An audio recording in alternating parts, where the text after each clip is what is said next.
I didn't tell that many people about what happened with Russell. He just grabbed me. He just grabbed me. And I'm saying no. I was reduced to nothing in that moment. Nothing about anything that makes me who I am mattered. I had asked her, do you want to go to the police? She was like, no one's going to take me seriously. Who's going to believe me? If white women are not believed, what do you think is happening to Black women in America when we come forward with stories about sexual violence? I don't have a stitch of violence in me. I would never hurt anybody. You're worried as a Black woman that you'll say something that will have consequences that you hadn't anticipated. He's the king of hip-hop. The Black community will hate my guts. I didn't want to let the culture down.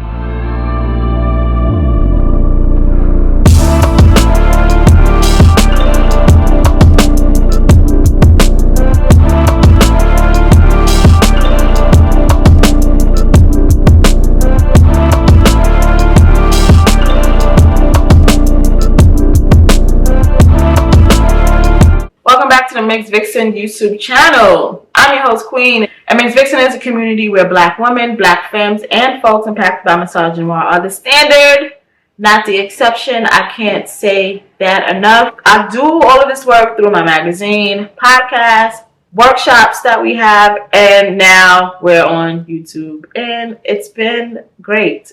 I'm liking it. This is our fourth video. This is my fourth video. And I'm easing my way in, and I appreciate it. I am actually a podcaster. I host a podcast, Tea with Queen and Jay. I host Ms. Vixen podcast. And I'm also a writer. I've been a writer for a really, really long time.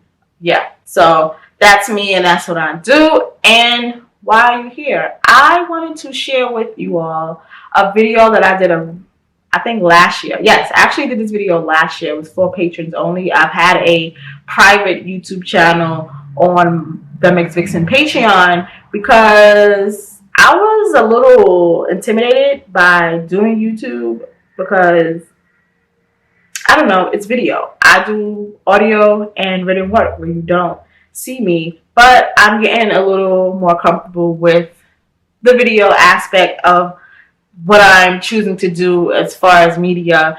But first I started with the private channel on Patreon just to get my feet wet and see what it's like. And I wanted to give you guys something that I worked really hard on. And I was like, you know what? More people need to see this. One, shouldn't just be for patrons. And two,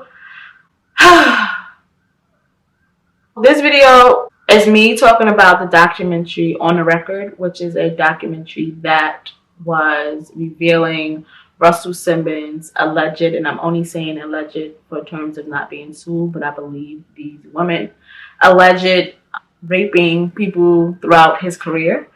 And yeah, I wanted to reshare that because I thought that documentary was really, really like, wow. People sharing their stories, and they talk about how embedded in the culture rape is, especially in its entertainment industry. I'm always still like, whoa. Like, it is eerily, it's just creepy how common and regular it is. And then also, I didn't see this documentary be talked about as much as I would have liked it to be talked about. And it could just be because of where I am on the internet. People weren't talking about it as much.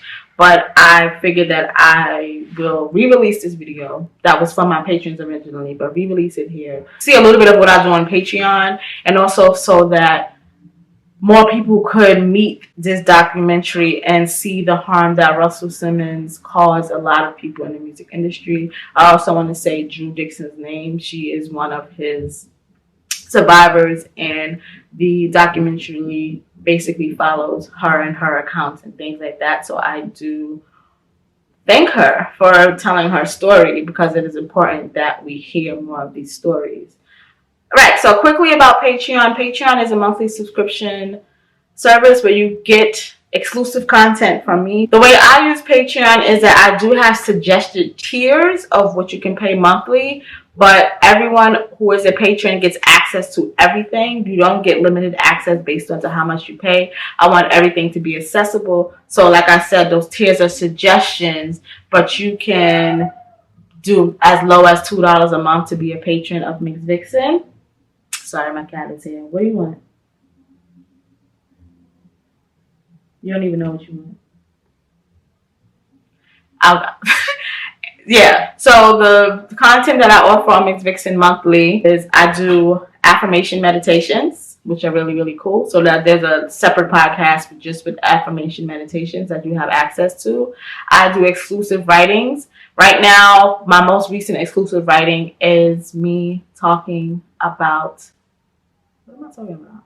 Talking about abortion. I've had 2 abortions in my life, and I think it is important that these stories are shared. It's still a private story though, so that's why it's an exclusive writing on Ms. Vixen.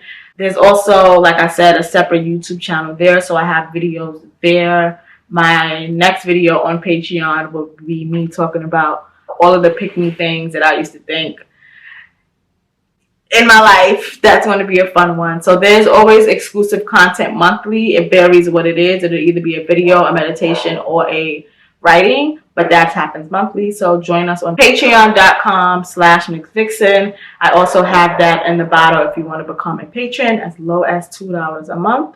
I hope you learned from my review and that you check out the On the Record review. And like I said, the Me Too movement is not something temporary.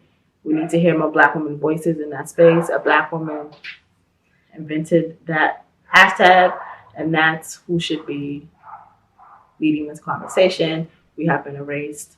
I don't like that shit. So here's the On the Record review.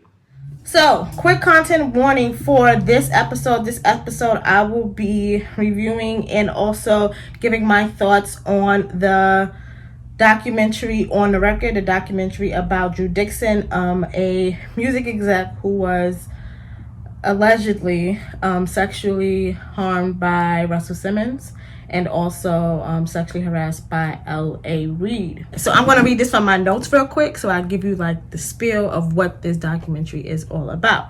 On the Record presents the haunting story of former AR executive Dru Dixon, whose career and personal life were upended by the alleged abuse she faced from high-profile male bosses. The documentary follows Dixon as she grapples with her decision to become one of the first women of color in the wake of the Me Too movement to come forward to publicly accuse hip-hop mogul Russell Simmons of sexual misconduct. The film chronicles Dixon's story as well as those of fellow Simmons accusers Shalay Abrams and Sherry Sher, delving into the ways Black women voices are too often silenced and ignored when reporting these allegations. So yes, I just read that from the HBO website where this documentary debuted. In the past, you may have heard about Oprah being an executive producer on this documentary and she pulled out. I'm not going to talk about what I think about her pulling out and why she pulled out and all of that stuff. I just don't want to get into all of that. But she was one of the executive producers of this, and I think this was supposed to be released on Apple TV, but that didn't happen. So it got picked up by HBO, but HBO also made it available for free. So you do not have to have an HBO Max subscription to see this documentary. You can actually go onto the website and watch it there. And it has also been released on YouTube, the full documentary. That's how I watched it. And I have the links to that in the Patreon notes if you want to watch this documentary for yourself on your own as well. Also, if you do want to engage some conversation about this documentary that is not from my point of view, there's actually an interview on For Harriet of Kimberly Foster interviewing Dru Dixon, which was really good and I enjoyed. And there's also an interview of what's this girl's name? Angela Yee of The Breakfast Club. I do not recommend The Breakfast Club at all, but this interview was actually good because the men on our show were not there.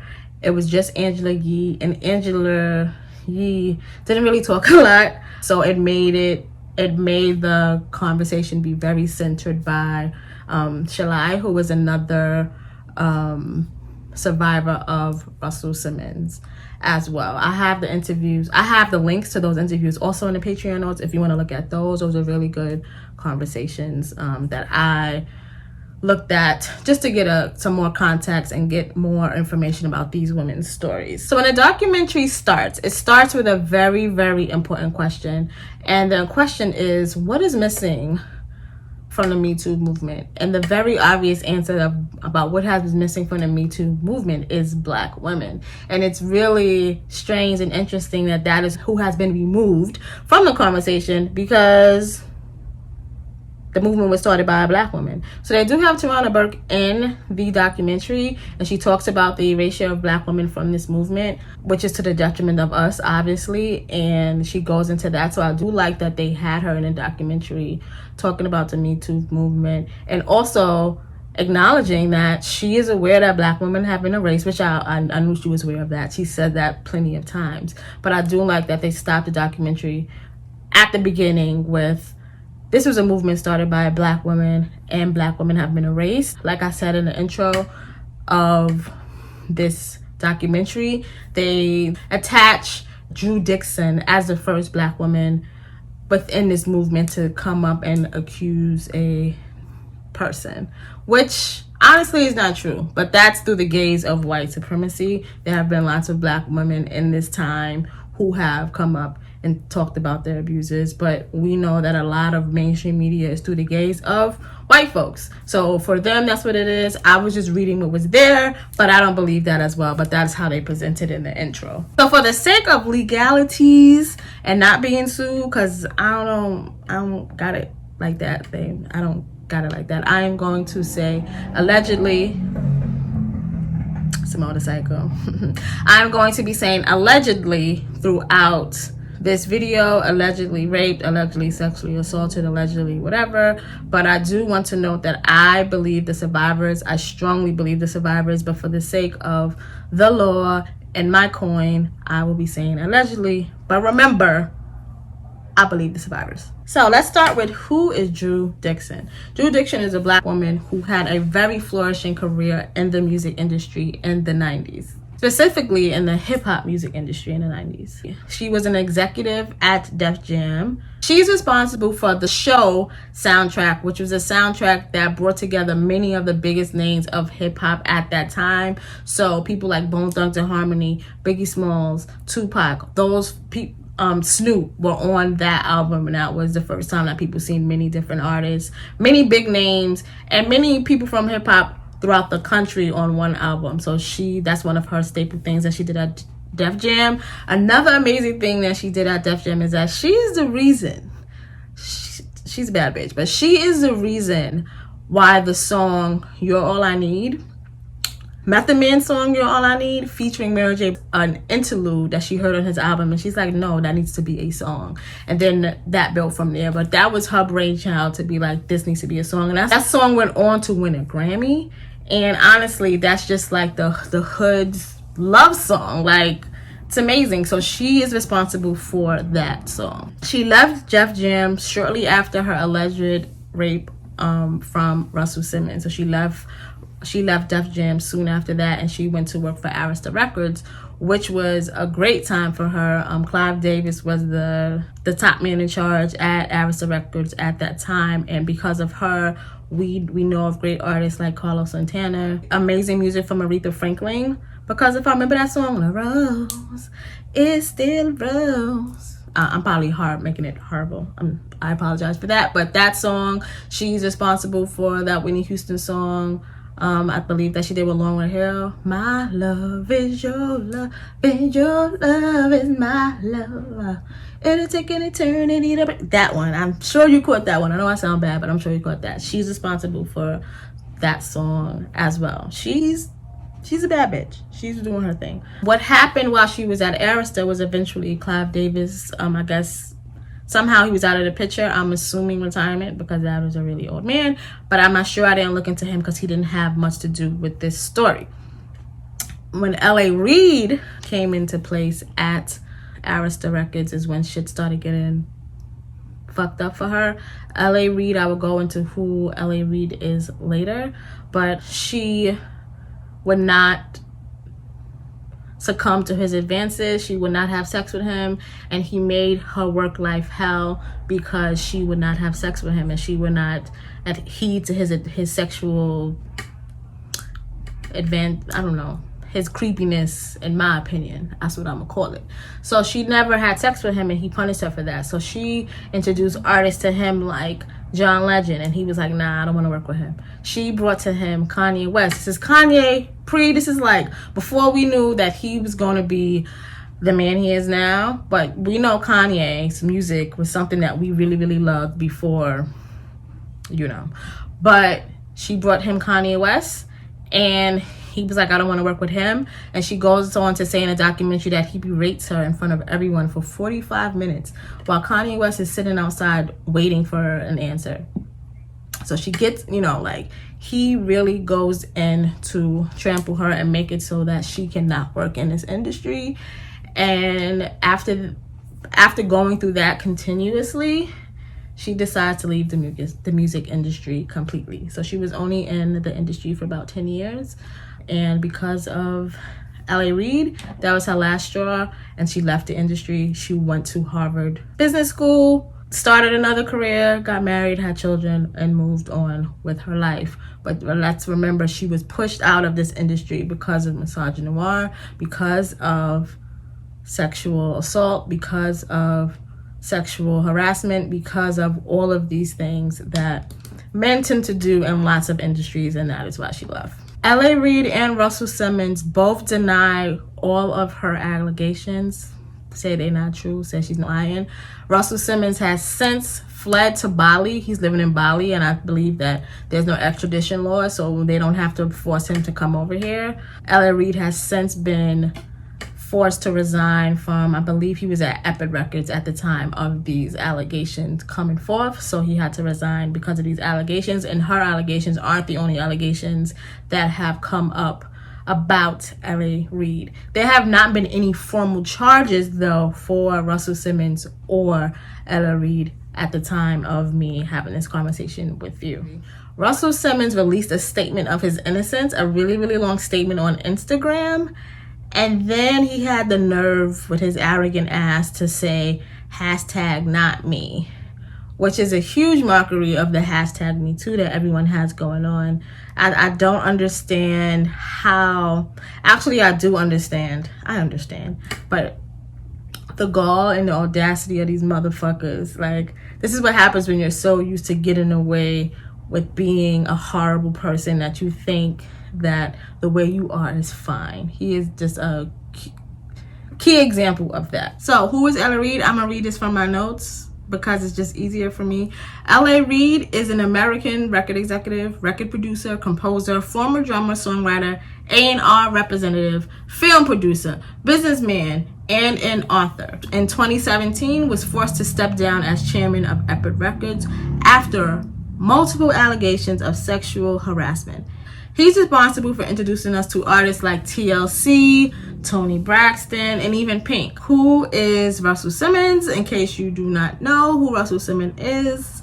Russell Simmons, government name Russell Wendell Simmons, is an American entrepreneur, record executive, writer, and film producer. He is the chairman and CEO of Rush Communications, co-founded the hip-hop music label Def Jam Records, and created the clothing fashion lines Fat Farm, Argyle Culture, and Tantris. I never heard of them fucking things. Anyway, many refer to him as the godfather of hip-hop. That is important.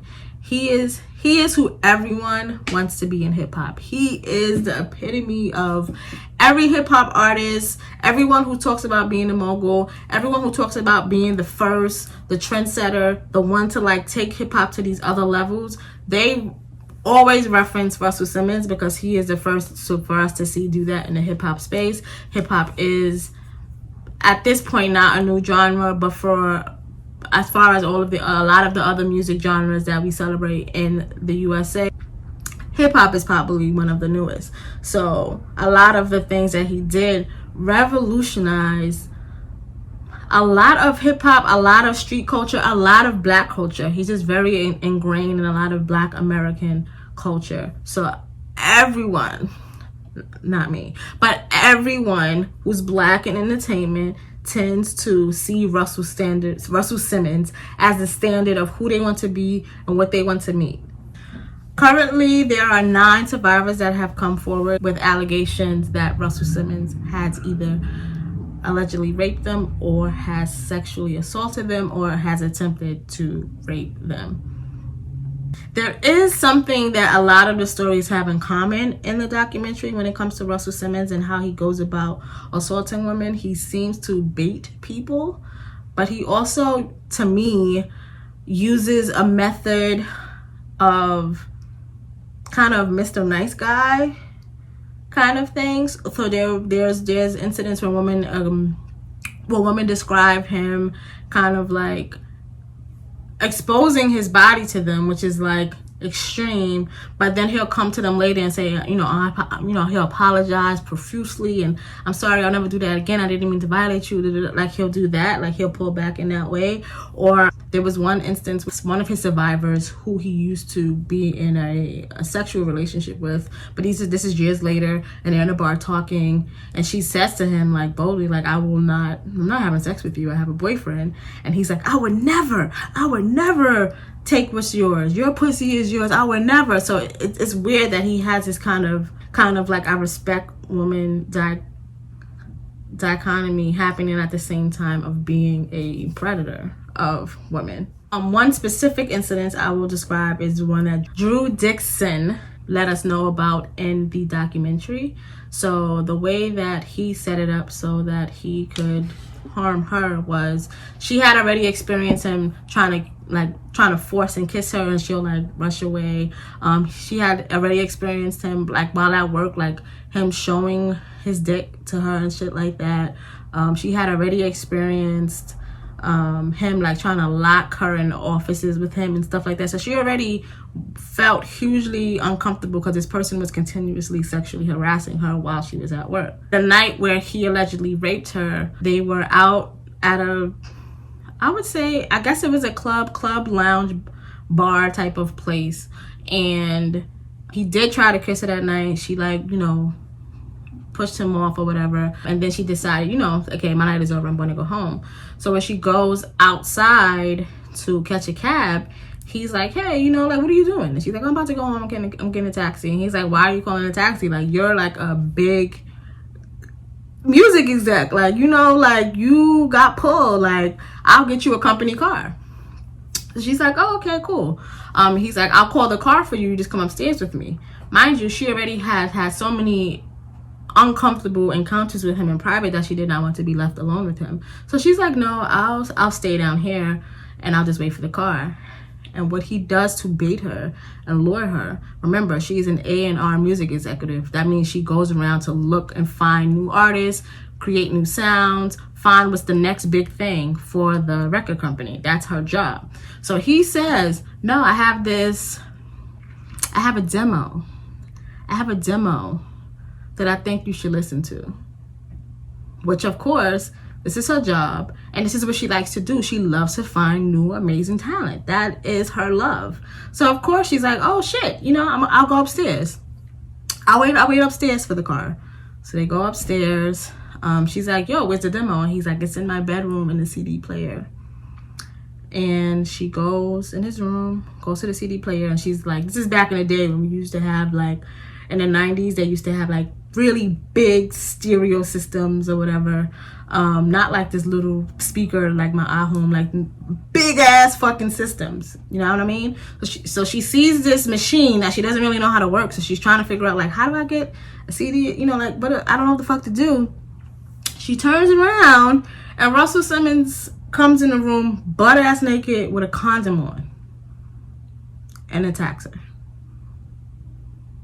This is how she described the night. She does say that she noticed that he had handcuffs hanging on his headboard, and when she saw that, she got scared and kind of blacked out. So she doesn't remember too much of what happened after that, because she totally blacked out and disassociated, which is very common for survivors of rape to do.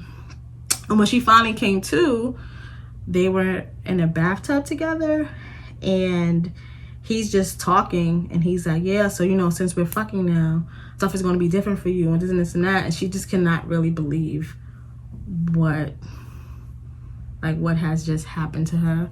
So she gets up. He's still, this is a regular fucking day for him. And she, gets her clothes, and she gets dressed, and she leaves, and she ends up walking home about 20-something blocks to walk home. after that incident, I think she worked for Def Jam for maybe 2 to 3 more weeks. She said that one of the things that just made it her last straw was that one time they were in a meeting and Russell Simmons says to her, hey, come, sit in my lap. Come sit in my lap. And for her, that was when she knew that she had become that girl. Which for me to hear her say, like, I get the context of it, but it kind of made me a little uncomfortable because honestly, it doesn't take much for a man to harm women. You don't have to be that girl. But I guess I understand in the context of her life, she just always felt like I'm at work, I'm doing work. I'm not one of those women who are in the industry trying to do things and have sex and use, I guess, sex as a means to forward my career. But I think she felt in that instant she was reduced to that. The thing that she was trying her best not to be, he reduced her to that. And that is when she was just like, I can't do this anymore. And she left Def Jam. So that happened to her in the 90s. So present day, during the documentary, she talks about how she was seeing the Me Too movement happening around her and how that was affecting her, bringing up new ideas, bringing up new thoughts, bringing up new feelings. This is a part of her that she has tried to bury and get rid of for nearly 2 decades. But like I said, this happened to her in the 90s, and a lot of these allegations, a lot of Me Too allegations were surfacing 2016, 2017. So she sees all of this happening around her and she's like, great, this is great. I'm so happy for those women. I'm so happy that they're able to do this. But at the same time, she felt disconnected from those women because they were white. And she knew that the world would believe them, or not to believe them 100%, but she knew that the world would listen to them. Whether or not they believe them, the world would at least listen to them because these are these white women. And also, while she was seeing all of these women come forward, on one hand, she was happy to see them kind of get this freedom because they're able to tell their stories. But on the other hand, she did not want to be connected to it. She wanted to like disassociate and disengage from that part of her own story. She didn't want to relate to those women in that way, which is something that I think is very common. I wrote about this in my piece from Vixen. I wrote a piece for I May Destroy You, and a lot of survivors of sexual assault want to remove that from their story and in turn also not associate. No one wants to connect with someone because we've been abused in the same way. That's not the way in which anyone wants to find camaraderie in anybody. So our first instinct is always to disconnect. We don't want to be that girl. We don't want that to be our story. And a part of being a survivor, especially a survivor of someone who is a high profile person who has sexually assaulted you, raped you, committed sexual harms towards you, that becomes your story. You know, I had never heard of Dru Dixon until this story. Okay, so I understand that piece of it, and this is something that a lot of survivors of sexual harm do. Nobody wants that to be their story. I myself, as a survivor, have disconnected from these things in these very same ways. I'm learning that disconnect, that silence allows for this stuff to continue. I am contributing to the rape culture with my silence. We are all still contributing to the rape culture with our silence, yet the silence is very understandable. Another thing that silence does is it allows perpetrators to continue. Like, it makes me think of that quote by Zora Neale Hurston: if you are silent about your pain, they'll kill you and say you enjoyed it. And that is what these men do. That is what they are doing.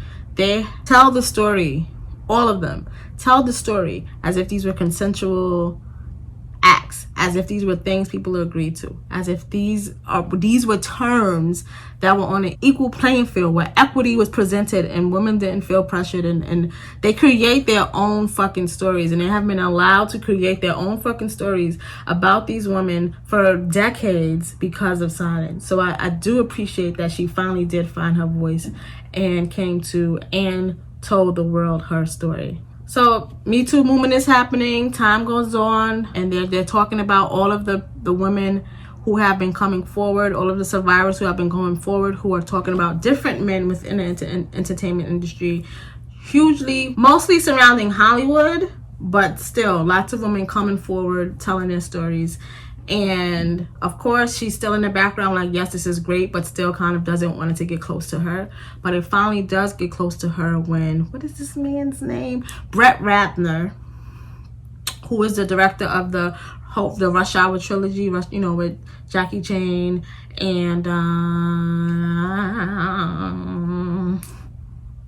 Chris Tucker. I don't know how I forgot his name.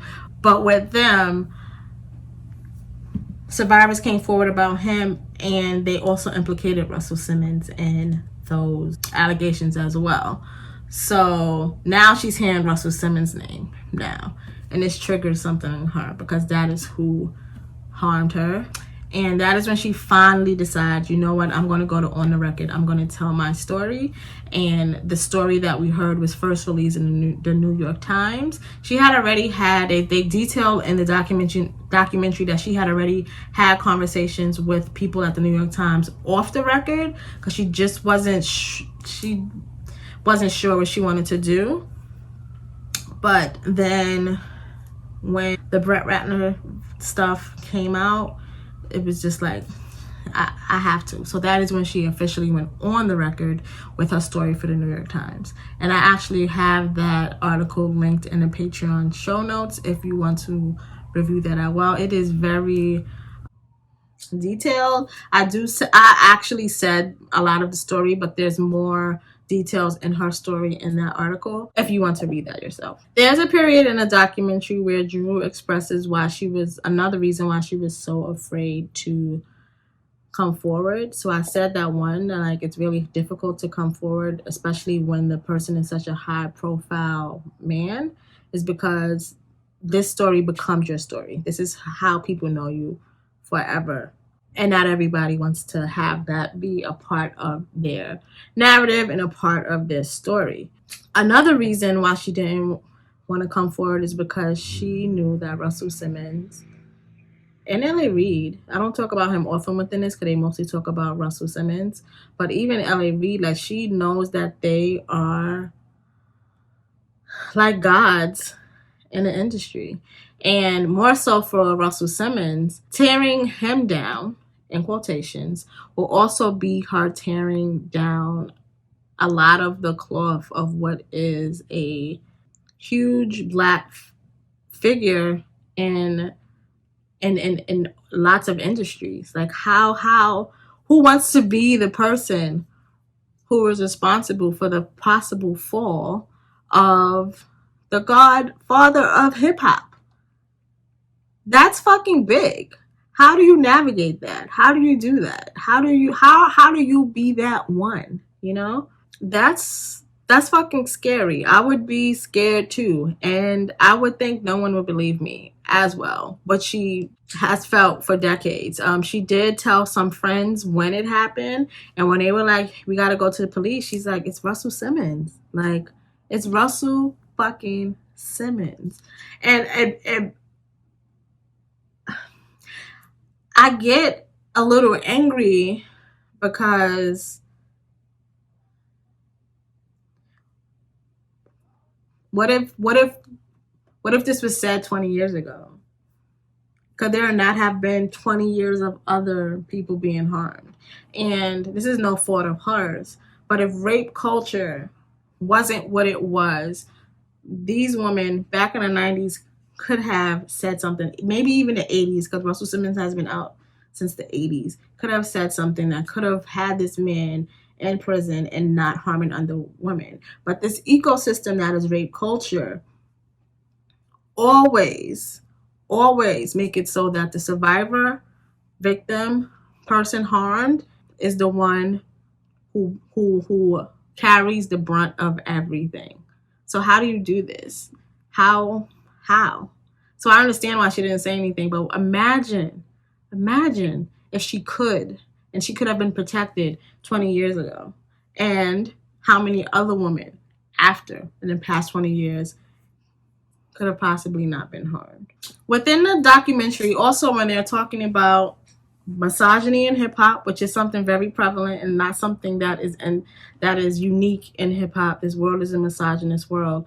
So they do touch on misogyny in hip hop, but I do like that they talked about misogyny specifically in the Black community. I like how they highlight a lot of the misogynoir and how there were other high profile cases of Black women who came forward about their sexual assaults or rapes, and how the media and also the Black community handled it. And it was horrible. And when I was watching it, I do remember these women. I was like a kid, so I didn't live the story in real time. It was just like, oh, that person is on the TV. So it was interesting. So one Black woman, she talked about who I know of this woman as an adult, but as I didn't watch when this was happening on TV because I was too young. But when Anita Hill accused then Supreme Court Justice nominee Clarence Thomas of sexual harassment at work, and how much the Black community hated her, because how dare she open her mouth to make it so that this Black man doesn't have this opportunity to be a Supreme Court justice. And if hindsight was 2020, I know that they wish they would have took him down, because that motherfucker ain't shit. He does nothing for Black people as a Supreme Court justice. But they dragged Anita Hill through the mud. And it's interesting because Anita Hill stepping forward and testifying that Clarence Thomas sexually harassed her the whole time that she worked with him, always tried to have sex with her, put pubic hair on her soda, would talk about his dick size to her, and all of that stuff. She did that, testified, the Black community, the media treated her horribly, and all that she did actually helped elevate white women, because so many sexually harassment laws changed because of that. After she testified to these things, it was a big upsweep of women in Congress, mostly white women, I think all white women at that time. So it's just really interesting how much work Black women do that we don't get to benefit from and white women get to benefit from. So I just had to stick that in there real quick. Another woman that they talk about, and I remember this as a kid, like I remember this story, but I didn't have the bandwidth. I was a fucking kid, so I didn't really know what was going on.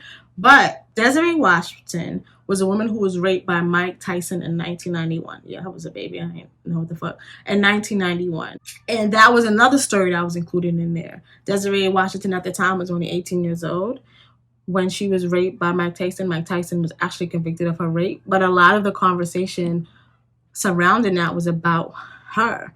In the documentary, they show they show an interview that she's having with Barbara Walters. And Barbara Walters is like, a lot of women, Black women, people from the Black community want to know, why would you go to his room late at night? No one stood behind Desiree Washington. She was vilified. She was vilified for tearing down another Black man. Who is Mike Tyson? He was just a boxer. And yes, he was, I'm not going to front, he is a person that I kind of like, oh, Mike Tyson. But it is because that part of his story has been erased. He is an accused rapist. He's an accused rapist. But this woman had to disappear. When I try to look into her, I can't see anything about her life right now. But this woman had to disappear, and this accused rapist has been able to just live and flourish and do mad shit to the point where I don't even see him as a rapist. I see him as, oh, Mike Tyson, this person that I find funny. And that is sad. That is sad. And that is how much we have not protected Black women. Period. The amount of victim blaming that Desiree Washington had to endure is it's sad. It's really, really sad. But imagine growing up, and these are the examples of what it looks like to be a Black woman and stand up and say that I was harmed by a Black man, and this is how your own community responds to that. Drew didn't want to be a part of that. Drew didn't want to be attached to that. Drew knew that her life would be turned the fuck upside down. So that's another reason why a lot of people, a lot of women who was harmed by Russell Simmons probably in the 80s and 90s didn't say anything, because look at these examples of what happens when you do. So Black people, we got to do better. We just have to do better. We have to do better, and we have to believe Black women. Yes, we understand that the history of this country has made Black men be these sexual deviants, and that is the cause of many of the lynchings that Black men have experienced. But that does not excuse when they harm Black women. Okay, it does not. We do not want fucking rapists. I don't want to be in community with a rapist, and you shouldn't want that either. One thing that was interesting in the documentary, and it's something that what is her name? I'm gonna make sure I say her name right. It is something that Salah said. Another one of his survivors, she was in the documentary. Her and Drew met. They hadn't known each other previously, but now they have this very unique camaraderie. And she mentioned that we cannot excuse the fact that when it comes to the Black woman he's harmed, he has a certain preference, and all of the women are light skinned. And she's like, we do have to acknowledge our privilege in being able to tell our stories. We like, not the privilege, but like, we have to tell our stories because of us being light skinned women. We are the ones in the Black space that people would probably sometimes believe. So I do like that they acknowledge that light skin privilege, and acknowledge that if anyone is going to believe a Black woman, most likely it will be the Black women who look like them, the ones who fit the desirability politics of white supremacy. They fit into that space, so it makes sense for them to be the one to speak up. So I did like that she brought that into the conversation. I go hard when it comes to trying to have conversations about colorism and bringing them up, and I do like that a light-skinned person can see this and know this and bring it up. So that was something that I really liked that happened within the documentary. Other survivors that come forward, there are white women that he has harmed, but one thing that, like I said, if they're a Black woman, they're all light-skinned, and then there's white women. And it makes me wonder his proximity to white women, and of course lighter skinned Black women, changes because of who he becomes, because he becomes this rich person. The access changes. The women who meet more of the desirability politics that are aligned with white supremacy are the ones he now has access to, right? So it makes me wonder, who was he harming before he was Russell Simmons, the mogul, the person we know, the creator of Def Jam? I'm pretty sure that he was harming Black women who look like me, darker skinned Black women from the hood, Black women that no one cares about. Because I don't believe that he just one day was rich and decided, I'm going to be a rapist.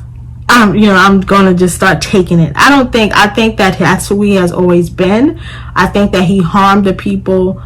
Before he was a Russell Simmons, we know he harmed the people who were less likely to be believed, and that was bitches that look like me. So I wonder, who are the other women he has harmed before he was the Russell Simmons that he knew, when he was just Russell on a fucking block running around? I am sure there's no way that this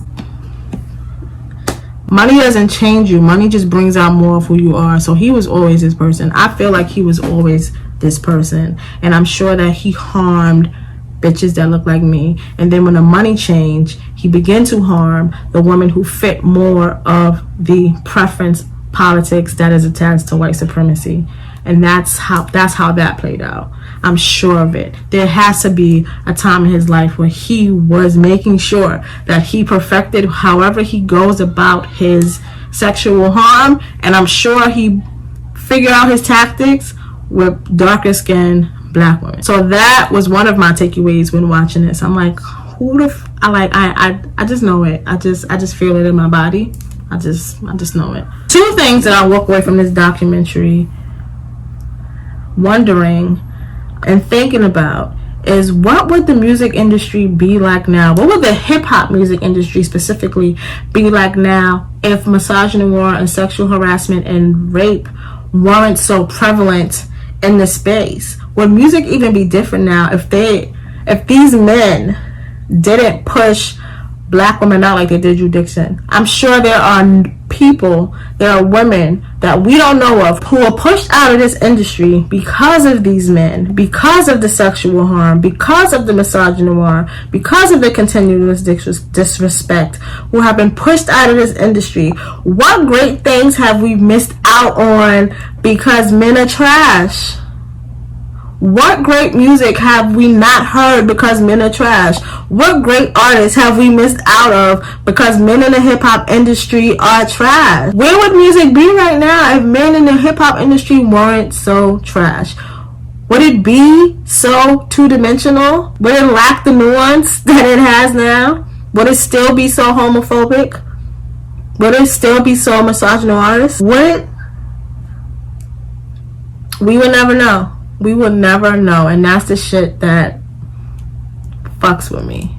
Another thing that I walked away from this documentary thinking about, and I think about this often, I guess it just resurfaced while watching this documentary because I think about this all the time, but it's just really sad how much black men equate liberation to live life as white men.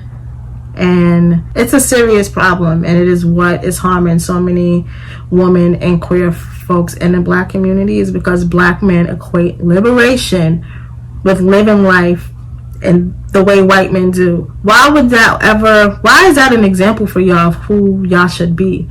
Like, do y'all lack that much self-determination that you just copy and paste what white men do and you think that that is what it is? Can you not reimagine what you want for yourself? Could you not recreate a world for yourself? It is okay for you to just copy and paste white man shit and that's what it is? That's good enough for y'all? I can't get past that. Like, that's not it. That's not what we need in our communities. That's not what we want. And I'll say it again. I do not want to be in community with rapists. I don't care if you're a black man. I don't want to be in community with you. So that is my takeaway from this documentary. It was really interesting to watch. I do like a lot of the voices that they brought to the space to talk about Russell Simmons. It would have been nice to see more men in the documentary because they are the ones who perpetuate the harm. It would have been nice to have, I think there's only one man in the whole documentary who actually could be there and speak. There's so much that men could reveal, and they're choosing not to, and they're choosing to be silent to protect systems that harm black and queer people. But I'll end with that. Like I said, I have on the bottom of the Patreon notes all links to interviews and also this documentary, so you can check it out for yourself. Once again, thank you for being a patron, and I will fuck with you next month.